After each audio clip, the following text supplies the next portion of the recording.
Eu vou apresentar o caso número 114 do Sílabos, e este caso é então sobre um senhor, um homem de 80 anos, que é previamente saudável e tem um estilo de vida ativo. É referido até que ele nunca teve valores de tensão arterial elevada, nem alterações no perfil lipídico. Por que é que ele vem à consulta? Porque, apesar destes antecedentes, que não seriam de fazer suspeitar o que aconteceu, uma semana antes, este homem teve um infarto agudo de miocárdio sem supradesnivelamento ST, que se manifestou na altura por uma dor torácica de início agudo.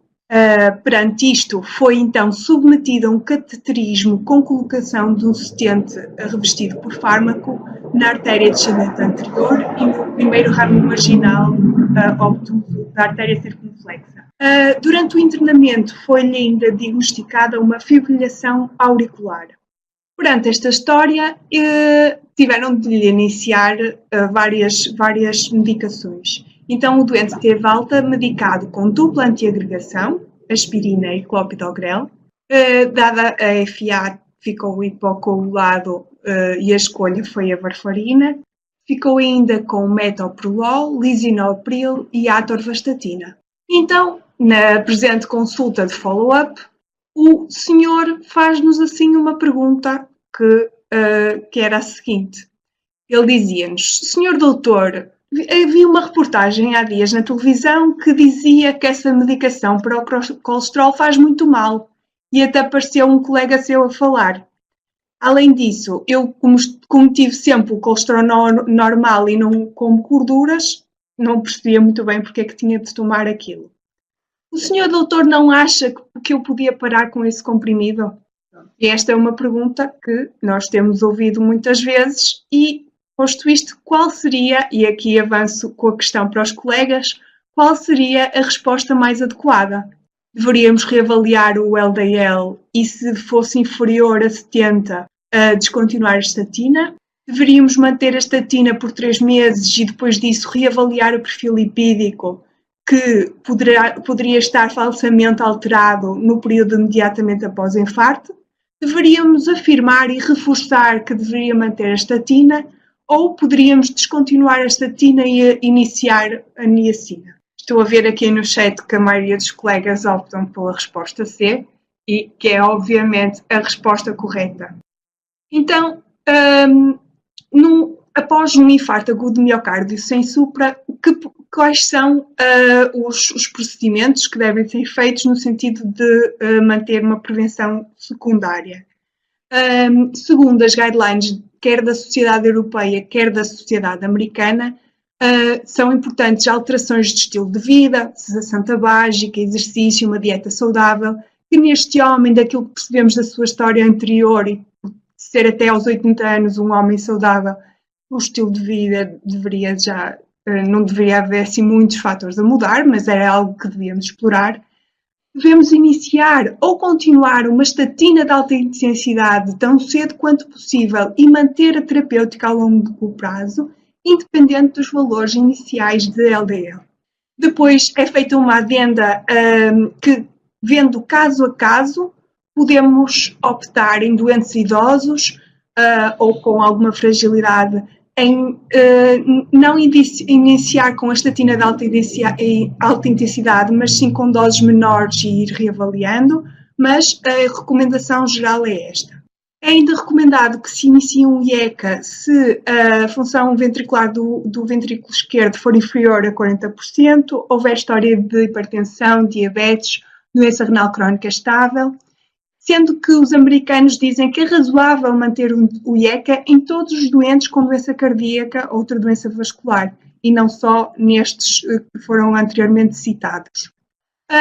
O beta-bloqueador também, se a função do ventrículo esquerdo for inferior a 40%, sendo que os americanos afirmam novamente que é razoável manter o beta-bloqueador na ausência de disfunção ventricular.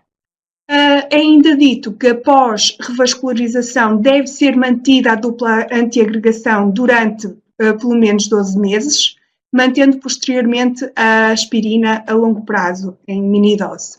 E aqui eu gostava só de fazer uma ressalva que no caso específico deste doente, estando duplamente antiagregado, hipocoagulado, com 80 anos, o risco hemorrágico gastrointestinal é grande e por isso haveria neste caso indicação também para iniciar um IVP, de modo a prevenir hemorragia gastrointestinal. É referida ainda a necessidade do antagonista mineralocorticoide se a febre for inferior a 35% e houver insuficiência cardíaca ou diabetes. Assim, o sílabus reforça que o uso de estatinas após o infarto de miocárdio está associada com a melhoria da mortalidade e menor recorrência de eventos. Aqui mostra uma tabela que refere quais são as estatinas de alta intensidade, que são aquelas que permitem uma redução igual ou superior a 50% do LDL, e é com estas que, a não ser que haja contraindicação, devemos começar. E claro, como aquilo que já disse anteriormente, vendo caso a caso, pode ser necessário, em alguns casos, começar com doses menores. O alvo nestes doentes, que são doentes com risco muito alto, é um LDL inferior a 70. E nas guidelines da dislipidemia, reforça que as recomendações relativamente ao tratamento com estatinas se aplicam de igual forma em doentes idosos com doença cardiovascular estabelecida em relação, comparando com os doentes jovens. E depois coloca-se então outra questão, que vem muito desta polémica das estatinas. Será que baixar muito o colesterol é perigoso?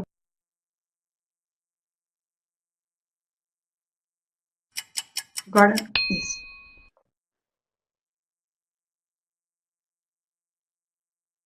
Treatment with statins reduces LDL cholesterol and lowers the risk of cardiovascular events.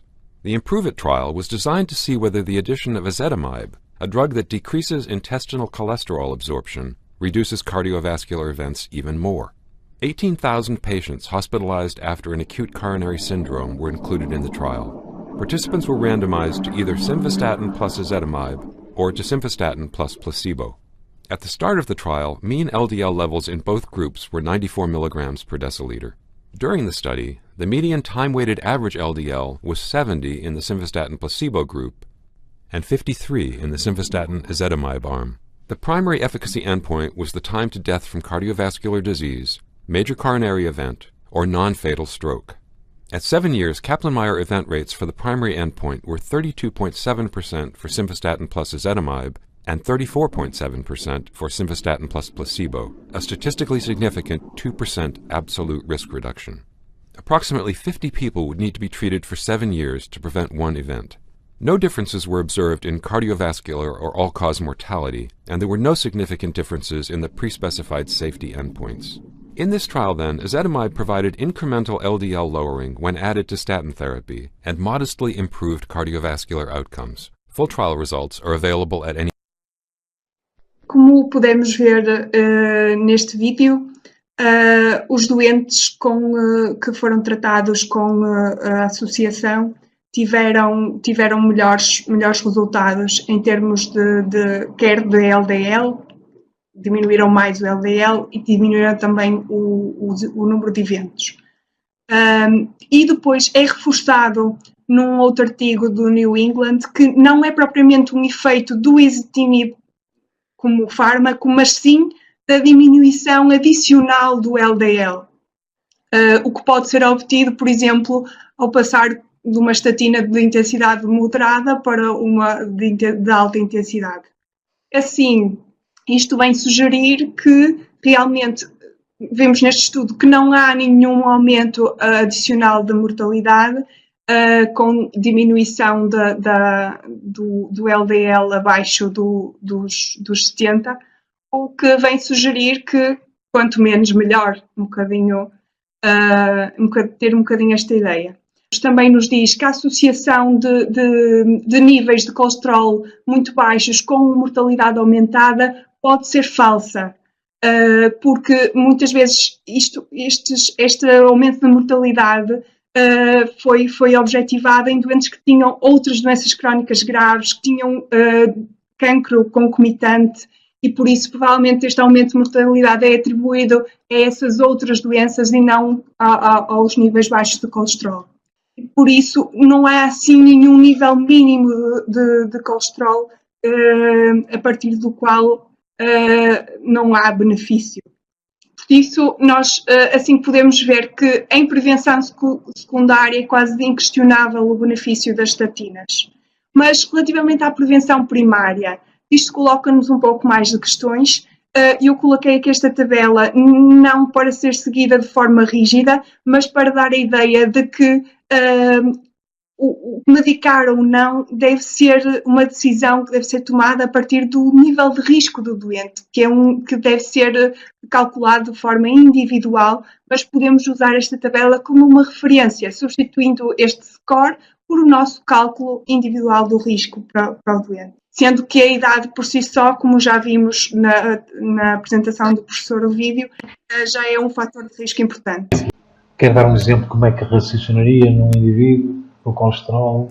Aquela senhora que nós vimos que tinha um LDL de 120, entrava aqui nesta coluna, digamos. É uma mulher de 85 anos e tem mais um fator de risco. Por isso entra já pelo menos numa categoria intermédia, que seria aqui nas intervenções de estilo de vida e considerar o fármaco se não conseguimos controlar com as intervenções de estilo de vida. Dado que a senhora não tinha assim muito mais por onde controlar em termos de estilo de vida, porque já fazia um estilo de vida saudável, então podemos considerar iniciar uma estatina. Teria benefício em iniciar a estatina. Pode ser um raciocínio. Não sei se o professor acrescentaria Pronto, e que dose, já agora, qual é a sua proposta? Eu iniciaria com uma dose intermédia, uma estatina de intensidade moderada, provavelmente. Gramas ou 40 ou baixa, depende. da torvastatina e depois podia aumentar